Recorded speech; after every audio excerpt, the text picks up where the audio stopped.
It all started when I was only 14 years old. I was in a parkour activity joined by my peers, my friends, and my family. We had a simple task. We were all lined up, and when your turn came up, you were supposed to start running as fast as you can, and grabbing a ball and toss it to the person next to you. Very simple, right?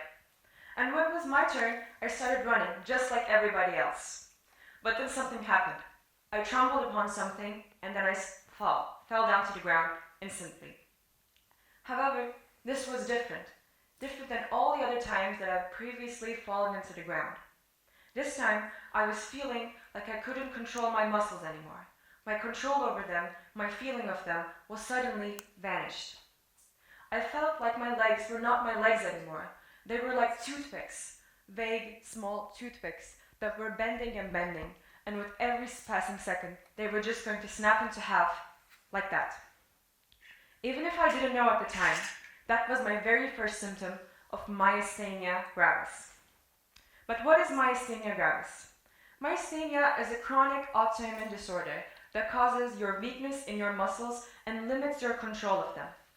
It affects 1 in 5,000 people, and therefore it's an extremely rare disorder. It affects your control of your legs, your arms, and your eyes. So therefore, it is something that I have to battle with every single day. So I would like you to take a look at the picture here. It's a really embarrassing picture. However, it's important in order for you to understand what I go through on a daily basis. So many of you would have noticed that my eyes are cross-eyed in the picture. But here's why it's interesting. Normally, I am not a cross-eyed person, and in fact, while that photo was being taken, I was trying my hardest to keep my eyes up straight. But the reason I was cross-eyed in the picture is because that my eye muscles were so weak that I was not able to put them on straight and hold a straight vision. This look is something that I have to battle with every single day, and there are days in my life where I have to go through my day looking just like this, through quizzes, through assignments, through social interactions. This is what I battle with every single day. Another thing about myasthenia gravis is that it's incredibly hard to diagnose, because this illness is not based on some scars, some wounds, or a small swelling that could be noticed from the outside. It's purely based on how you feel about yourself and how weak you feel about your muscles. So, in many cases, it takes months or even years to actually get diagnosed and take the proper treatment. In my scenario, it took me 5 months. When I first started seeing the essential symptoms, I first thought to myself, what is this? Maybe I'm just having a little weakness, and this is because I'm not exercising enough. Well, it was not because of that. However, I started exercising more. I started going out to swimming, working out more, and pushing myself physically so much harder in order to gain full muscle capacity. It made everything worse. So therefore, my illness was brought out more, and me and my family undeniably realized at that moment that there was no way a 14-year-old girl with normal weight and normal health would face so much muscle difficulty without an illness. And there was a time we first went to a doctor. In order for us to understand what myasthenia gravis is and what effect it had on my journey, we must firstly understand why it happens. So normally, your brain sends orders to your muscles through your nerves. These are essential in order for you to move your muscles freely. These orders are sent from your nerves to your muscles through special connections between them. You can think of those connections as their bridges. We also have our immune system. Our immune system's job is to protect us from viruses and bacteria that affect us negatively. So here's what happened in my case. And by the way, our immune system is controlled by our organ thymus, that is right here. And our thymus produces white blood cells that protect us from those bacteria and harm them. So therefore, in my case, what happened was that my immune system misdiagnosed the special connections I mentioned between my nerves and my muscles, and therefore it started to send those white blood cells to destroy those connections. And therefore, I was really having a hard time connecting my brain with my muscles because the connections between those nerves and muscles were getting destroyed. Those bridges were getting burned. When we went to the doctor explained a lot of complicated terms to me, like a thymectomy, like a procedure, anesthesia, and I didn't know any of these words, and they seemed very complicated to me as a 14-year-old girl. The only question in my mind while I was getting explained what was happening was that, will I be able to be finally free from this? Will this ever end? The answer, unfortunately, is no. Because myasthenia gravis currently has no known cure, but the symptoms can just be reduced through usage of medication, etc. So as I said, I had to get a thymectomy, and my organ, the thymus I mentioned, had to be removed open from my chest.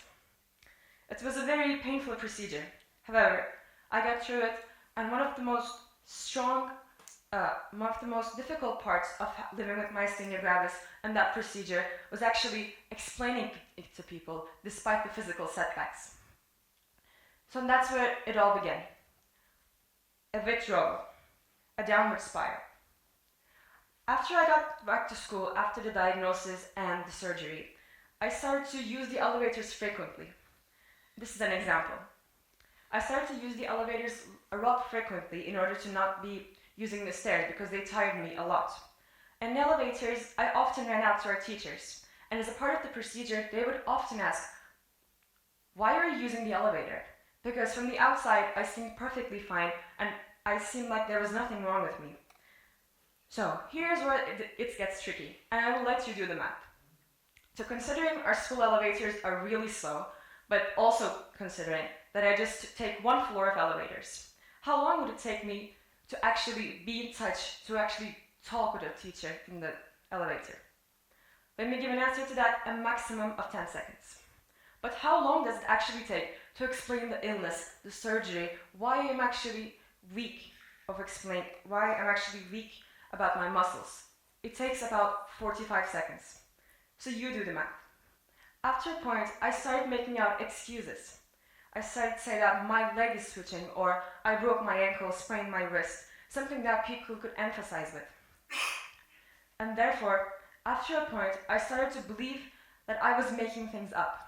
Because, as I said, this is an invisible illness, which means that there are no scars, no swellowings, no casts, nothing that can be seen from the outside.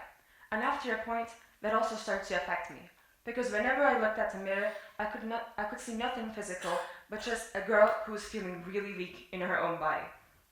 And therefore, I started thinking to myself, making myself believe that I was not strong enough for anything.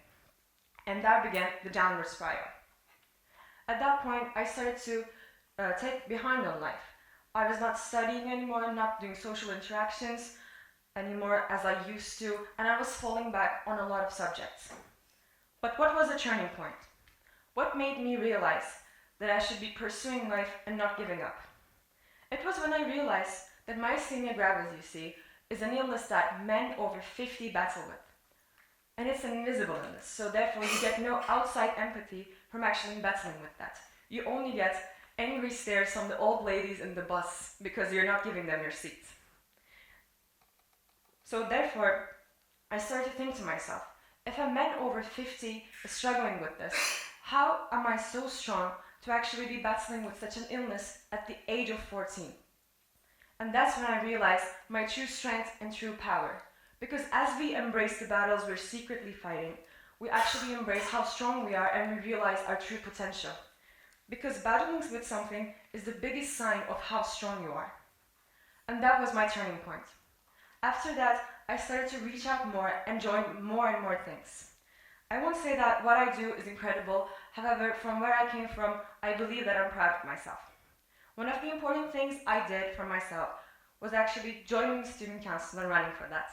Because before the diagnosis, it seemed really challenging for me. I didn't believe that I could have done that and be strong enough to do that. However, after I realized my true strength in the diagnosis, I thought to myself, I did 1.5 years of this illness without telling it to anyone and without any outside empathy. If I'm strong enough for that, I can resist 1 week of propagandas.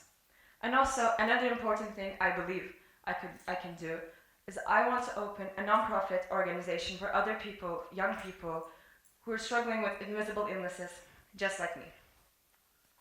So 1.5 years has passed since I first got the diagnosis. And I'm here on this stage, not despite my illness, but because of it. Thanks to it. We all have our inside silent battles that we're secretly fighting without telling it to anyone. We're afraid to tell them to anyone, opening up, because we're afraid that they might make us seem weak, they might define us, or they might make us seem backwards in other people's eyes. But it's up to your choice to actually embrace those silent battles you're fighting. Realize how much strength it takes to actually battle with something without telling it to anyone, only by yourself. Even though nobody sees it, it's important for you to actually understand your inside power. So therefore, use your silent battles to start leading, start enjoying, and start living your life at its fullest capacity. Thank you for your time.